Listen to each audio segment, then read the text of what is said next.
네, 오늘이 요나서는 이제 마지막 말씀입니다. 그동안 이제 오늘까지 10번에 걸쳐서 요나서를 통해서 주님이 우리에게 주시는 말씀을 우리가 듣고 있습니다. 어, 자, 요나가 아끼던 박농쿨이 죽었죠. 예, 그러니까 요나가 하나님께 이제 화를 낸 것 지난 시간에 기억나시죠? 예, 그러면서 아주 그 막말을 쏟아냅니다. 하나님 앞에서 사는 것보다 죽는 것이 낫겠다고 그렇게 거칠게 불평과 또 반항을 하죠. 이런 사람은 정말 인간적으로 볼 때 어떻게 이럴 수 있나 하나님 앞에서 뭔가 좀 정신이 번쩍 나게 좀 혼이 나야 되지 않을까 이런 마음이 들죠. 근데 하나님께서는 요나와는 다르게 굉장히 부드럽게 그와 대화를 이어가십니다. 요나는 막 길길이 뛰지만 하나님은 아주 부드럽게 그와 대화를 하십니다. 9절 보실까요? 9절 말씀 보시면 자, 우리 같이 한번 읽어보겠습니다. 시작. 하나님이 요나에게 이르시되 내가 이 박농쿨로 말미암아 성내는 것이 어찌 옳으냐 하시니. 자, 무슨 얘기입니까? 요나야, 너는 박농쿨이 지금 시들었다고 내게 화를 내고 있구나. 그게 맞는 거니? 너 그거 그렇게 해도 되는 거야? 너의 행동이 옳아? 지금 주님이 그렇게 지금 요나의 지금 정신을 차리고 분별을 바로 할 수 있도록 도와주십니다. 근데 요나의 답이 어, 아주 거칩니다. 자, 뭐라고 답을 합니까? 그 다음 말씀 보시면 내가 성내어 죽기까지 할지라도 옳으니이다. 자기가 성내는 게 100번 옳다고 합니다, 지금. 하나님, 이런 상황에서 어떻게 화를 안 낼 수 있습니까? 제가 하나님께 이렇게 대들고 화를 내다가도 뭐 이렇게 죽는 한이 있더라도 저는 하나님께 화를 내겠습니다.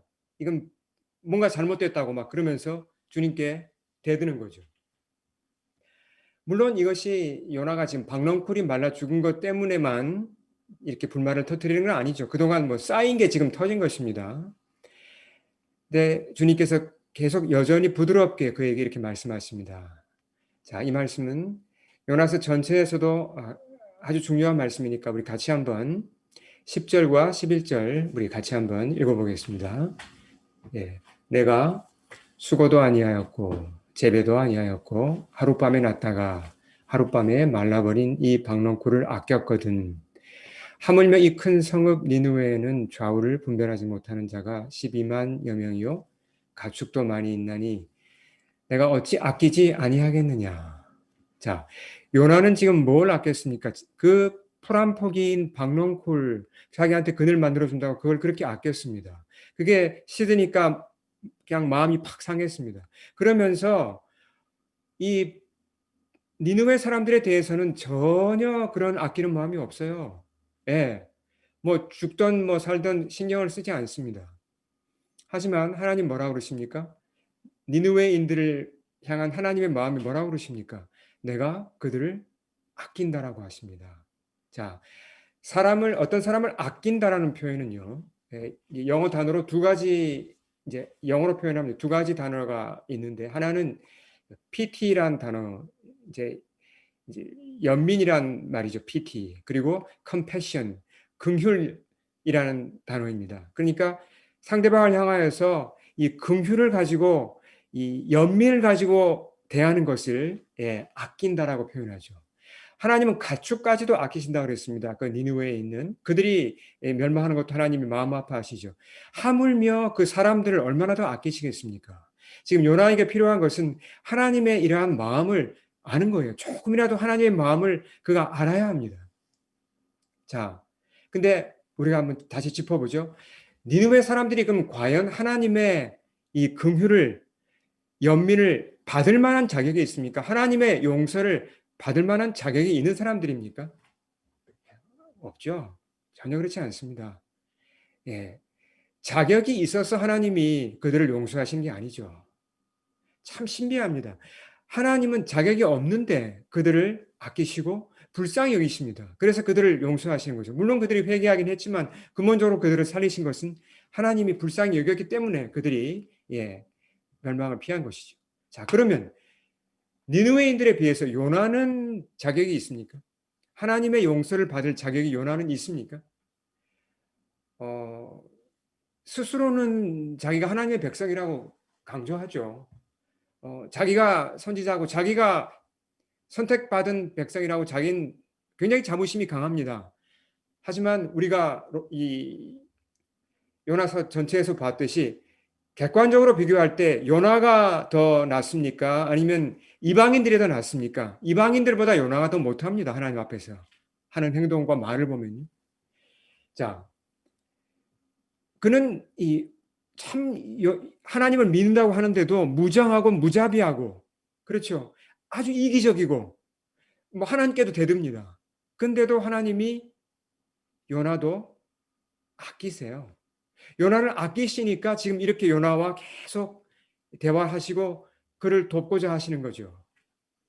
그러니까 요나가 용서받고 구원받을 수 있는 근거는 너무나 분명합니다. 그가 히브리인이기 때문입니까? 그가 선택받은 백성이기 때문입니까? 아닙니다. 그가 용서받을 수 있는 근거는 딱 한 가지입니다. 하나님께서 그를 불쌍히 여기시기 때문에, 하나님께서 그를 사랑하시고 선물로 구원을 주시기 때문에, 용서를 선물로 주시기 때문에 그가 용서받고 구원받는 거죠. 예. 이 사실을 요나가 모르는 거예요. 그러니까 자기가 하나님에게 어떻게 영접되고 어떻게 용서받는지 그 원리를 모르니까 니느웨 사람들을 향하여서도 용서하고 싶은 마음이 전혀 안 생기는 거예요. 나는 선민인데, 나는 이렇게 잘했는데 왜 하나님이 뭐 나와 이스라엘 백성한테는 제대로 해주시지도 않고 저 악한 니느웨 사람들을 저렇게 잘해주시나? 이런 식으로 나오는 거죠. 요나가 지금 알아야 할 것은 자기도 의외로 구원받는다는 걸 알아야 된다는 것입니다. 자, 이 부분을 우리가 이해하려면, 좀 더 깊이 이해하려면 신약 성경에 가서 예수님이 주신 비유 한 가지를 봐야 합니다. 예수님의 비유 가운데 용서할 줄 모르는 종의 비유, 소위 이제 다른 이름으로는 이제 만 달란트 빚진 종의 비유, 여러분 기억나시죠? 마태복음 18장입니다. 그 비유에 나오는 그 종과 이 용서할 줄 모르는 종과 요나가 굉장히 닮았어요. 예, 두 사람을 한번 비교하면서 우리가 살펴보도록 하겠습니다. 자, 다음 파트로 가볼까요? 자, 이 용서할 줄 모르는 종의 비유를 예수님이 이제 들려줬는데 어떤 동기에서 예수님이 이 비유를 말씀하셨는지를 먼저 봐야 합니다. 예, 제자들한테 주신 비유죠. 베드로가 이런 질문을 했습니다. 예, 마태복음 18장 21절을 보시면 자, 이렇게 질문을 해요. 다음 볼까요? 주여, 형제가 저에게 죄를 범하면 몇 번이나 용서하여 주리이까? 7번까지 하오리이까? 자, 베드로가 이제 용서에 관한 것을 물었습니다.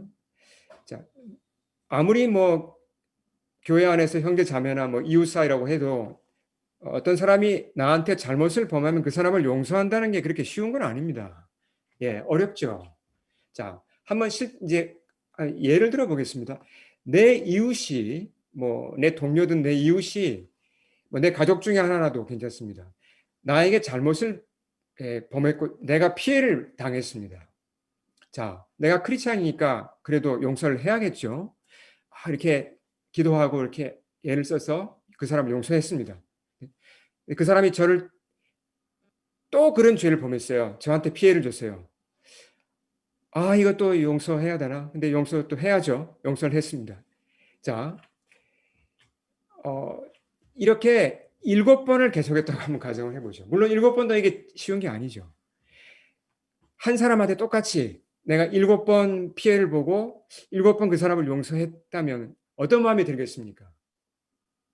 그 사람이 또 비슷한 죄를 나한테 범해요. 그럼 어떤 마음이 들까요? 이게 좀 너무하다. 주님께 이런 기도, 주님께 탄식이 나오겠죠. 하나님, 이거 좀 저도 할 만큼 했습니다. 하나님, 용서하라고 하시니까 저도 할 만큼 했는데 이거 저 사람 참 힘듭니다. 제가 이렇게까지 했는데 왜 안 변하잖아요.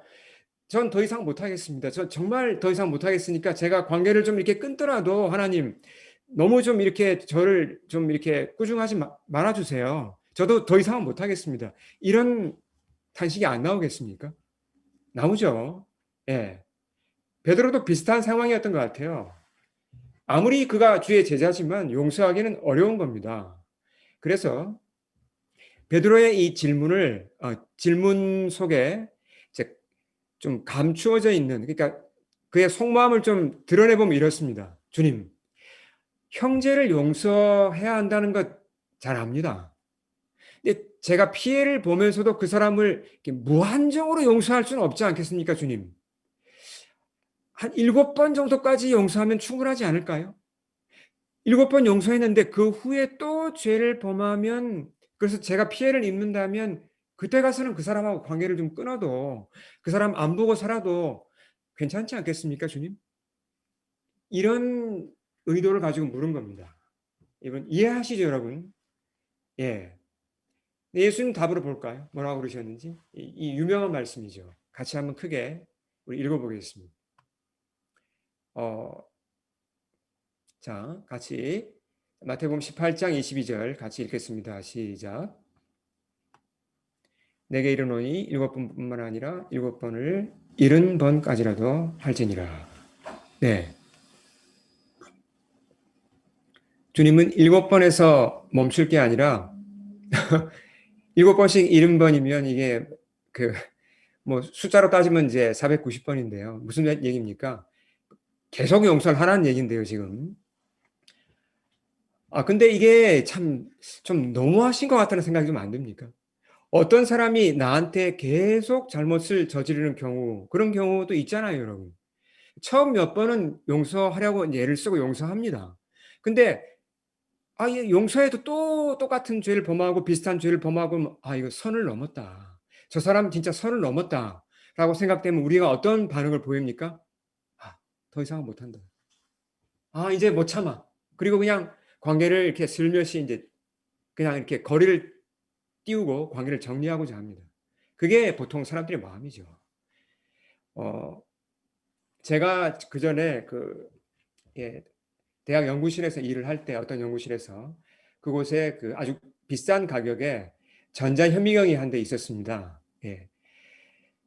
이제 저도 이제 그 현미경을 다루고 다른 연구원들도 다루고 또 뭐 학생들도 그 이제 현미경을 쓰는데 그게 이제 워낙 민감한 기계라 가지고 조금만 잘못하면 이게 먹통이 돼요. 그러면 복구하는데 시간도 많이 걸리고 또 잘못하면 심한 경우는 이 전문 엔지니어를 불러야 합니다. 그러면 이제 돈도 또 들죠. 비용이 발생합니다. 그러니까 이제 저희 실험실 그 보스가 이, 이 규칙을 만들었어요. 룰을. 이제 이게 three strike out, 그러니까 삼진 아웃이라는 그 룰을 만들었습니다. 무슨 얘기냐면 한 번 실수해서 이 현미경이 이 먹통이 되면 이제 원 스트라이크, 그다음에 2번 하면 투 스트라이크, 쓰리 스트라이크 되면 아웃. 이제 실험 그 현미경 못 쓴다는 얘기입니다. 현미경을 쓸 수 있는 권리를 박탈시켜요. 그러면 이제 굉장히 힘들죠. 뭐 어쨌든 그런 이제 룰이 있었는데 그 세상에서는 보통 그렇죠. 용서해 줍니다. 근데 실수도 용납해 주고 한 3번까지 이렇게 용서해 주면 그 다음부터는 안 되죠. 예. 그 베드로는 몇 번까지 자기가 용서할 수 있다고 생각했습니까? 7번까지는 내가 할 수 있겠다. 그러나 더 이상은 못 한다라고 생각한 거죠. 근데 예수님 몇 번까지 하라고 하십니까? 490번이요. 무슨 얘기입니까? 그냥 계속 하라는 얘기입니다. 용서를. 그러니까 포인트가 이겁니다, 여러분. 자, 용서하라는 것과 연결해서 이걸 잘 들으셔야 합니다. 490번 용서하라는 말은 490번 용서하기 전까지는 그 사람과 관계를 끊지 말라는 얘기입니다. 함부로. 예. 이게 포인트입니다. 자, 이 말씀, 예수님의 말씀을 듣고 베드로와 제자들이 아마 숨이 막혔을 거예요. 이거 너무한다, 주님. 우리도 사람인데 어떻게 이러실 수가 있나, 이거. 그런 마음이 안 들었겠습니까? 누구나 이 말씀 앞에 서면요, 뭐 7번씩 70번 용서하라. 이 말씀 앞에 서면 좋은 말씀인 걸 알겠는데 속으로는 숨이 콱 막히죠. 어떻게 그렇게 살아가나? 내가 뭐 성자도 아닌데. 근데 사실 이 말씀은 잘 알고 보면요. 우리에게 부담을 확 이렇게 얹어주는 말씀이 아닙니다. 오히려 반대예요. 우리 마음속에 있는 모든 그 짐을 다 날려버리는 말씀이에요. 이 말씀을 우리가 바로 이해해야 합니다. 자, 이 말씀의 핵심이 뭐냐면요. 이 말씀을 뒤집어 생각해야 합니다. 이 말씀과 이어지는 비유를 가만히 보면요. 예수님의 말씀은 이 뒤집어 보면 이해가 잘 됩니다. 용서를 하라는데 방점이 있는 게 아니에요. 용서를 받는 데 있습니다. 용서를 받는데. 예. 자, 우리가 예수님을 사랑한다고 고백하죠. 우린 크리스찬입니다. 주님 사랑합니다. 주님께 예배합니다. 그렇게 잘 예배 드려놓고 뭐 오늘 저녁이나 내일 죄 안 범합니까? 안 넘어집니까? 화내고 뭐 불신하고 또 뭐 무슨 탐심에 빠지고 우린 그렇게 쉽게 넘어지죠. 예. 어떤 경우는 나 때문에 내 죄 때문에 주님의 영광이 가려지기도 합니다. 예, 교회가 어려움을 당하기도 하고 하나님의 사역이 방해를 받기도 합니다. 죄죠. 하나님 앞에 죄입니다. 주님이 피해를 입으신 거잖아요. 그럼 주님도 삼진 아웃 룰을 적용한다. 3번 죄를 범하면 아웃이야? 넌 끝이야? 이러십니까? 만약에 주님이 그럼 7번 룰을 정하면 어떨까요? 우리한테? 7번까지는 내가 봐주는데 7번도 많이 봐주는 거야. 7번 넘어가면 아웃이야 너는. 난 관계를 끊을 거야 너랑. 만약 이런다면 주님을 이 편안하게 따라갈 사람, 구원받을 사람은 없을 것입니다. 다 우린 망했죠 이미.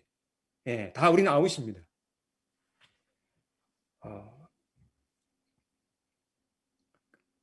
근데 이 말씀을 가만히 뒤집어 보세요. 무슨 얘기인지.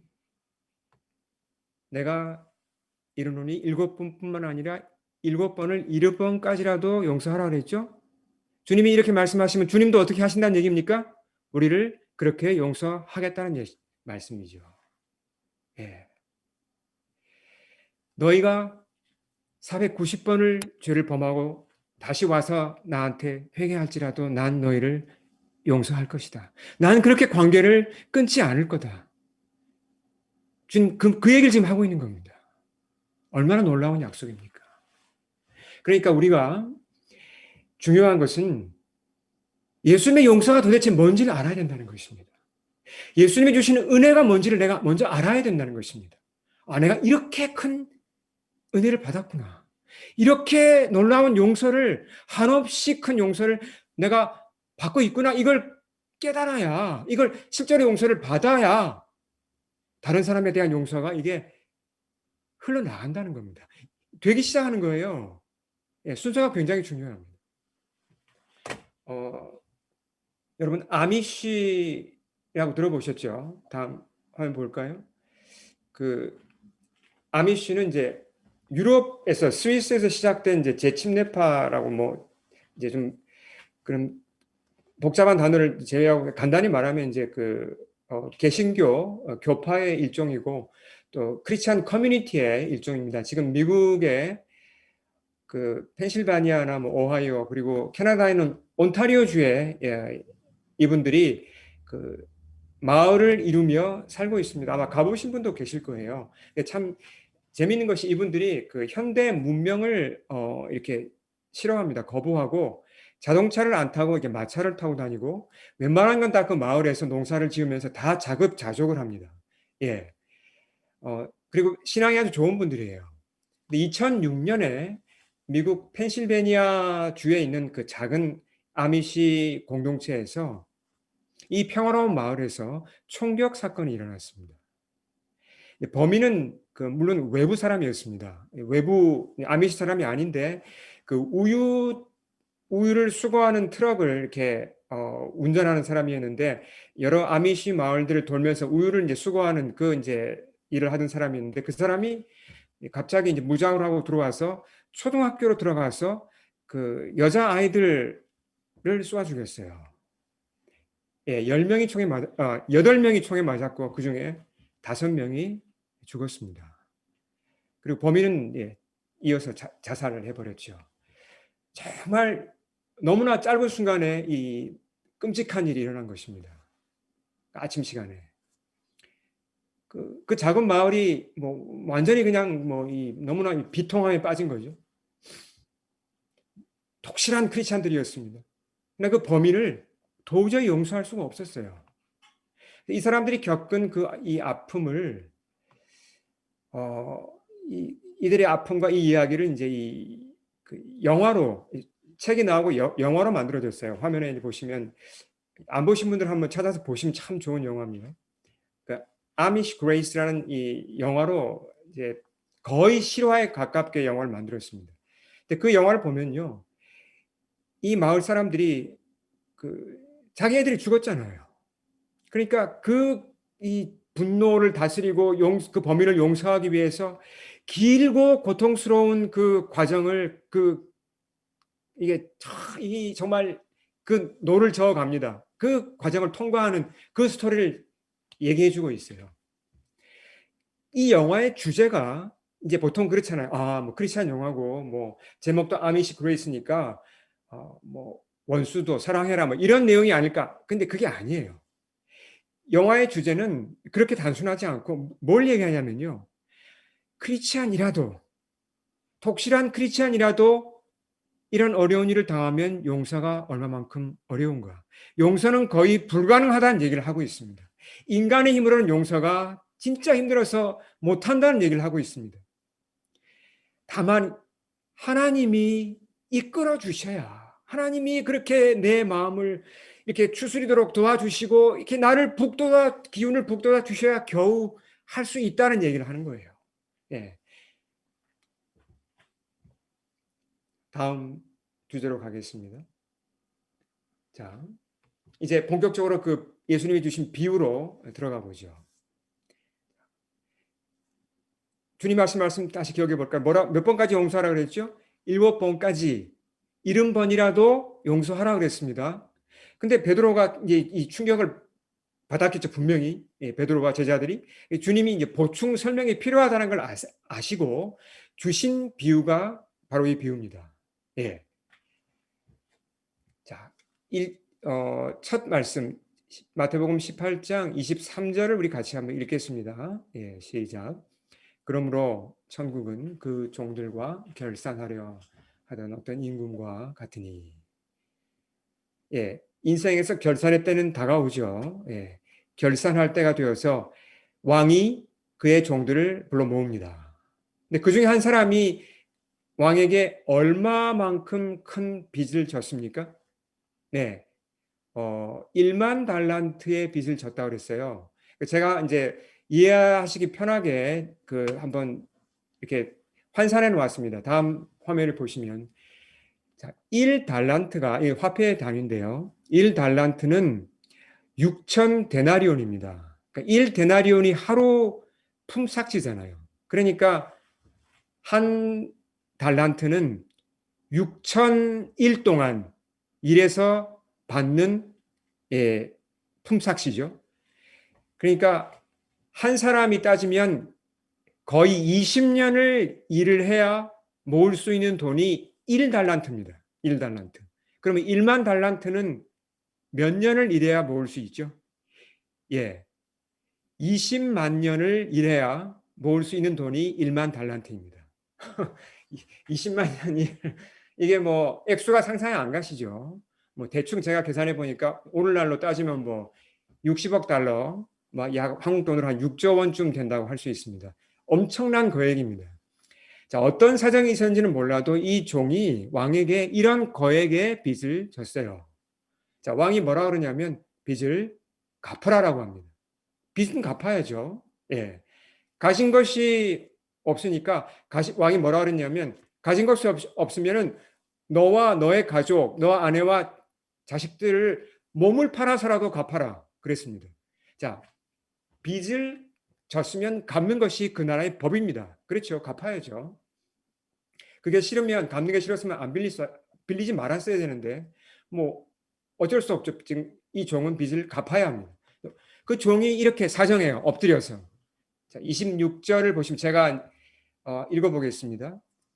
이제 풀어서 읽어보면 이렇죠. 시간만 주시면 왕이시여 제가 어떻게 해서라도 돈을 마련해서 갚겠습니다. 제발 좀 기다려 주세요. 갚겠습니다. 기다려 주세요라고 말을 했어요. 자, 이분이 지금 이 종이 상황 파악을 지금 제대로 하고 있는 것입니까? 못 하고 있죠. 1만 달란트를 자기가 갚을 수 있습니까? 지금도 별 가진 게 없는데 이건 죽었다 깨어나도 갚을 수 있는 금액이 아닙니다. 그러니까 이 사람은 지금 1만 달란트가 얼마인지 감을 못 잡고 있어요. 예, 뭔가 이 오산을 하고 있습니다. 착각이죠. 예. 근데 왕이 전혀 예상하지 않았던 뜻밖의 선물을 덥석 줍니다. 자, 27절 같이 읽어볼까요? 시작. 27절. 예, 그 종의 주인이 불쌍히 여겨 놓아 보내며 그 빚을 탕감하여 주었더니 종의 태도가 뭐 겸손했나요? 아니죠. 뭐 그는 별로 겸손하지도 않았습니다. 좀 오히려 불손했죠. 근데도 주인이 그를 불쌍히 여겼다고 그랬습니다. 이게 바로 아낀 거죠. 예, 하나님이 그 니느웨 사람들을 아낀다고 하는 것과 똑같은 표현입니다. 그를 불쌍히 여겨, 그를 아껴서 모든 빚을 다 탕감해 주었다고 그랬습니다. 아, 충격적인 일이죠.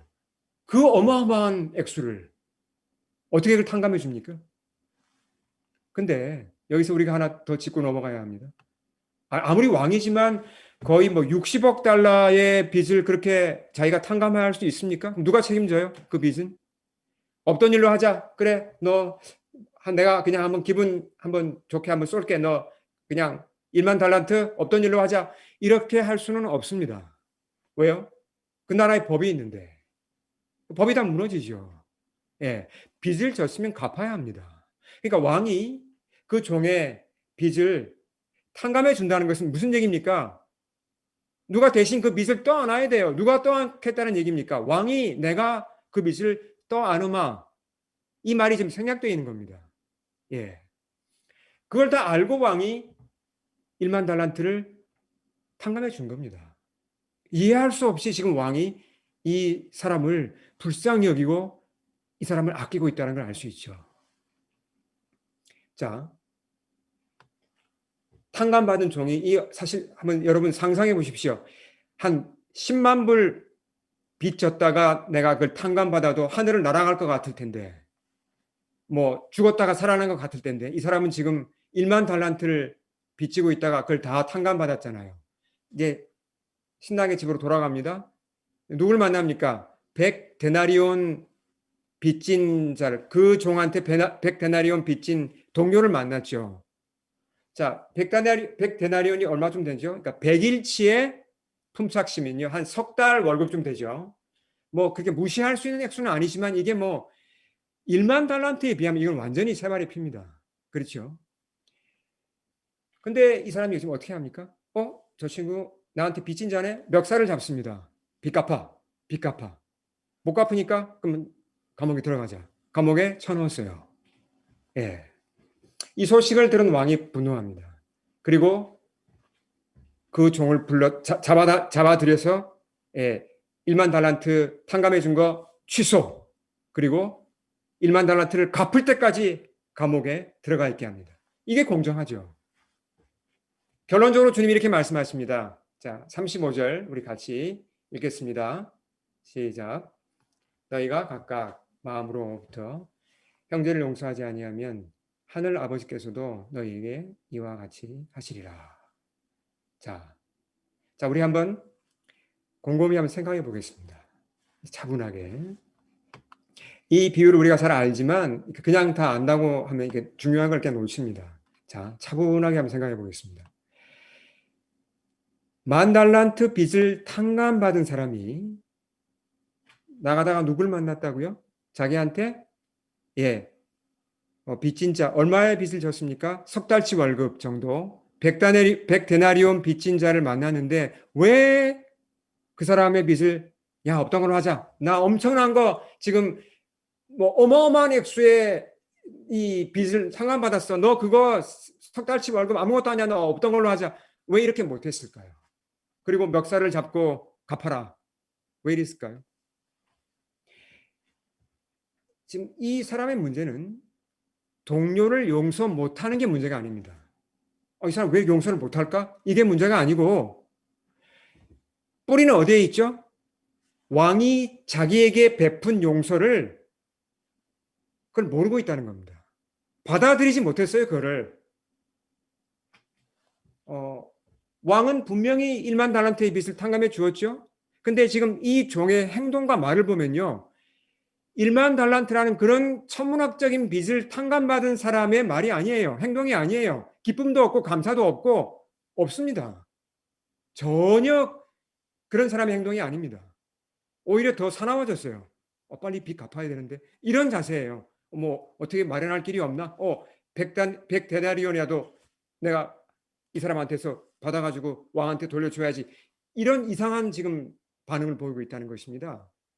그러니까 지금 이 종의 문제는 뭐냐면 1만 달란트의 빚을 탕감해 준다는 그 왕의 말을 믿지 못할 가능성이 아주 큽니다.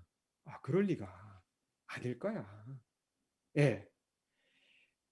그러니까 자기 나름대로 생각을 하고 그걸 안 받아들인 거죠.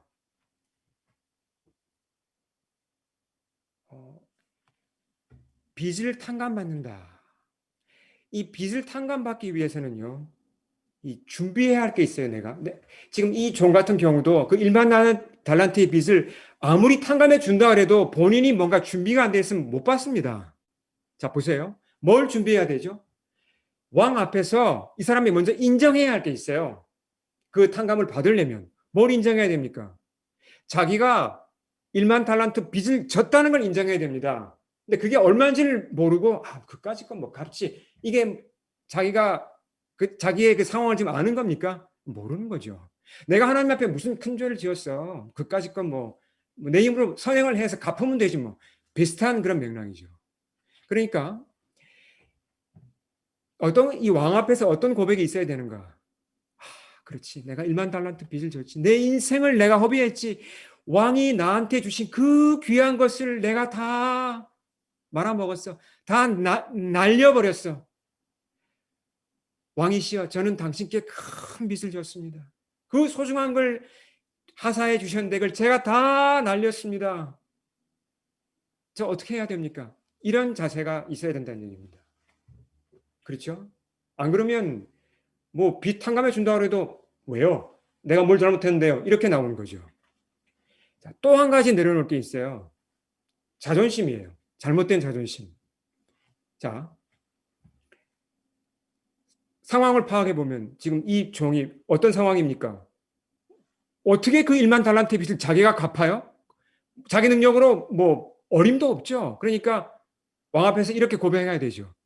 왕이시여, 제가 큰 잘못을 했는데 이렇게 큰 빚을 졌는데 제 힘으로 할 수 있는 건 아무것도 없네요. 잘못했습니다. 정말 저는 무력합니다. 제가 할 수 있는 게 아무것도 없습니다. 도와주세요. 자존심을 다 내려놓고 이렇게 해야 되지 않겠습니까? 근데 이 사람은 그러지 않았어요. 갚으면 되죠. 시간 주세요. 갚을게요. 이런 자세죠. 예. 자기 자존심 버리지 않습니다. 갚으면 되잖아. 뭐가 문제야? 이런 자세죠. 뭐 내가 뭐 죄를 짓긴 뭘 그렇게 많은 죄를 지어? 하나님 앞에 잘못한 게 있으면 내가 갚으면 되잖아. 뭐 이런 그 어떤 완악한 죄인의 모습이 여기서 슬며시 드러난다는 걸 알 수 있죠. 그러니까 중요한 결론입니다. 이 비유의 결론이요. 왜 이 종이 자기 동료를 용서하지 못했죠? 용서를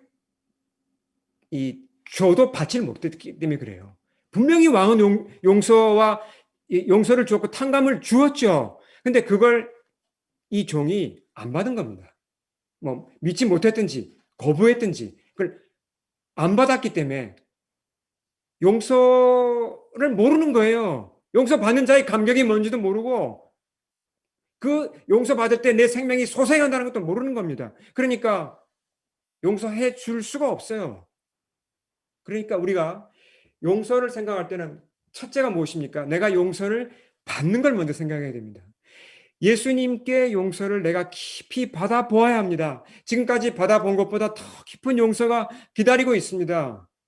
우리가 모르고 있을 뿐이죠.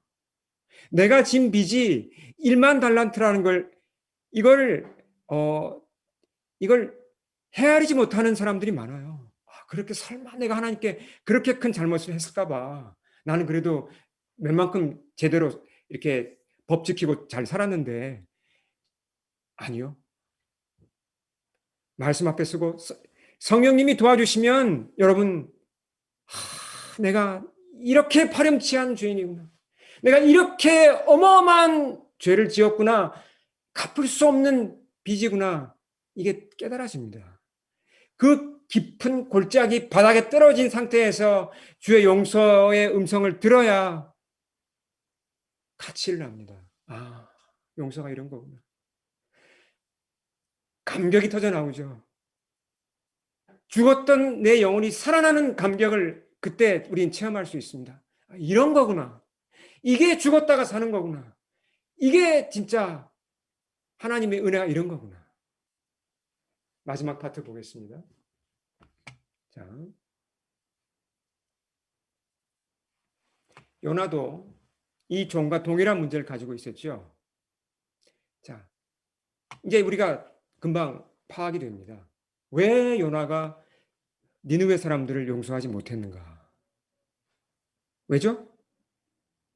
그가 하나님의 용서를 모르기 때문이에요. 자기가 용서를 안 받아봤으니까 용서를 못하는 것입니다. 굉장히 자존심이 높았죠. 어떤 자세로 하나님께 나아갔습니까? 자긴 선민이라는 겁니다. 내가 무슨 그렇게 하나님께 큰 죄를 지어? 내가 그렇게 용서받을 게 많아? 나 용서받을 게 별로 없어. 나 법 잘 지키고 살았어. 예배 잘 드리고 살았어. 신앙생활 잘했어. 이런 마음이 속에 많았던 겁니다. 그러니까 용서를 몰라요.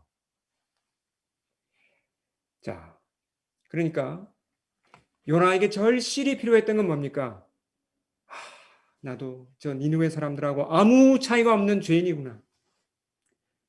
내 핏줄 때문에 내 나라 덕분에 선민이라는 것 덕분에 내가 구원받는 거 아니구나. 오직 하나님의 은혜로 내가 구원받는구나.